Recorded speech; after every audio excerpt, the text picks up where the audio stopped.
আজ সোমবার আর সেজন্য এখানে কিন্তু নিরামিষ সমস্ত কিছু অ্যারেঞ্জ করেছি। নিরামিষ রান্নাবান্না করব বলে কুমড়োটা ভালো করে কেটে ধুয়ে নিয়েছি, ভাজবো বলে একটু কাঁচা লঙ্কাও ওর মধ্যে দিয়ে দিয়েছি। আর কেটে নিয়েছি আলু আর ঝিঙেটা। তো আজকের আলু ঝিঙে দিয়ে পোস্ত বানাবো। আর বানাইছিলাম ডাল, মুগের ডাল। তো যাই হোক, খুব সিম্পলভাবেই কিন্তু সমস্ত কিছু করেছিলাম। আর আমার হাজব্যান্ডের জন্য দুটো মাছ ভেজে দিয়েছিলাম, কারণ ও নিরামিষ অতটা খেতে পারে না। এই কারণে আমি ভাবলাম যে ওর জন্য দুটো মাছ ভেজে দিই।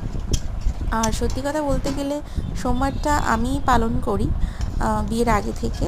তো ও আবার পালন করে শনিবার দিন আর বৃহস্পতিবার দিন। তো এই কারণে সোমবারটা আমি চাই যে ও আমিষ খাক, আমি নিরামিষ খাবো, তাতে ক্ষতি নেই। তো ভিডিওটি ভালো লাগলে অবশ্যই একটা লাইক আর সাবস্ক্রাইব করে দেবেন। ধন্যবাদ।